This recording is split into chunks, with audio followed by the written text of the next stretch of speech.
প্রিয় ভিউয়ার্স, আসসালামু আলাইকুম। আশা করি সবাই আল্লাহর অশেষ রহমতে সুস্থ আছেন, ভালো আছেন।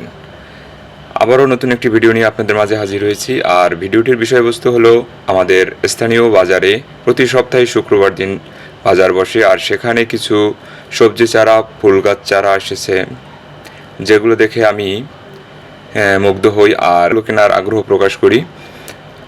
তাই গাছওয়ালা ভাই আমাকে বলল যে, ভাই, এর থেকেও ভালো চারা আছে আমার নৌকায়।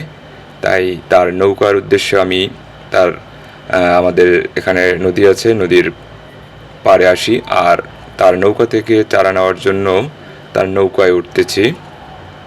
আর এটা হলো আমার এলাকার গরিবের কুয়াকাটা বলে থাকি আমরা। আর সেখানেই এই নৌকাগুলো বাঁধা ছিল। ওই যে দেখুন, এই ডিঙি নৌকাটায় আপনার চারাগুলো নিয়ে এসেছে। আর সেখান থেকে আমি কিছু চারা বেছে নিই। কারণ সবজি গাছ, ফুল গাছ মিলিয়ে আমি 5-6টা চারা নিয়ে আসি। আর সেগুলোকে রোপণ করার জন্য আমি আমার দোকানের যে ব্যাগগুলো আছে, শপিং ব্যাগ, সেগুলোকে বেছে নিয়েছি। কারণ এগুলোতে আপনার টবের খরচটা কমিয়ে আনবে। আর আমার বাসার সাথে আমি ফুল গাছগুলো লাগাবো এই জন্য, যাতে সকালবেলা এই ফুলগুলো দেখে অথবা ফুলের সুঘ্রাণটা নিয়ে সকালটা আমি শুরু করতে পারি। তাই আমি সকালে ঘুম থেকে উঠে প্রথম যে ওয়াশরুমে যাওয়ার পথেই যে আমার স্পেসটা আছে, সেখানেই আমি এই চারাগুলোকে স্থানান্তর করব।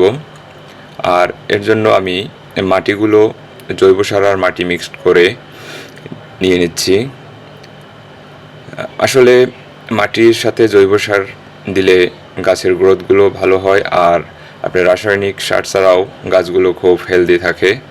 এর জন্য আমি মাটি ও জৈব সারগুলো ভালোভাবে মিক্সড করে নিচ্ছি, যাতে চারাগুলো ভালো হেলদি হয় আর আপনার ফুল অথবা যে সবজি গাছ আছে সেগুলোর ফলন ভালো হয়। তাই আপনারা যদি আপনাদের ছাদ থাকে তাহলে অবশ্যই ছাদ বাগান করবেন। এটা মানসিক শান্তি বয়ে আনে আর আপনার বাসার টুকটাক যে চাহিদা, সবজির চাহিদা, সেটা পূরণ করতে পারেন। তাই অযথা সময় ব্যয় না করে আপনি এই রকমের করে বাসার আঙিনায় অথবা ছাদে আপনার ফুল গাছ, ফল গাছ, ওষুধি গাছগুলো লাগালে আপনার পারিবারিক চাহিদা মিটবে আর বিশেষ করে আপনার সময়টাও ভালো কেটে যাবে। আসলে চারাগুলোকে আমি লাগিয়ে নিচ্ছি, কারণ এই গাছগুলো যত দ্রুত লাগাবো ততই ভালো হবে আমার জন্য এবং চারার জন্য।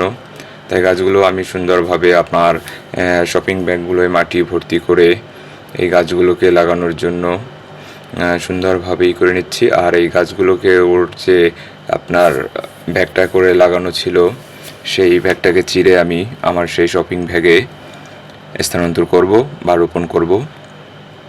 রোপণ করার পরে অবশ্যই আপনার এগুলোকে পরিচর্যা করতে হবে। পরিচর্যা না করলে আসলে আপনার এই গাছগুলোই অত ভালো ফল পাবেন না। এর জন্য আপনাকে প্রতিনিয়তই ওর খোঁজ খবর নিতে হবে, যাতে করে আপনার গাছগুলো ভালো হেলদির এবং ভালো সবজি আশা করতে পারবেন।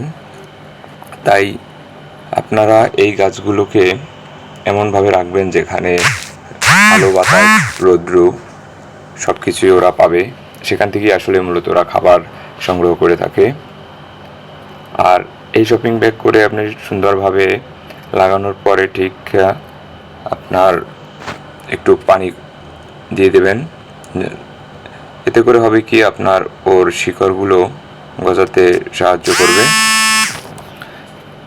ভিউয়ার্স, সবাই ভালো থাকবেন, সবাইকে ভালো রাখবেন। আমি এখানেই বিদায় নিচ্ছি। আর আমার চ্যানেলটিকে অবশ্যই সাবস্ক্রাইব করবেন। আর আমার এই পদক্ষেপগুলোকে আপনার যদি ভালো লেগে থাকে অবশ্যই কমেন্ট করে জানাবেন।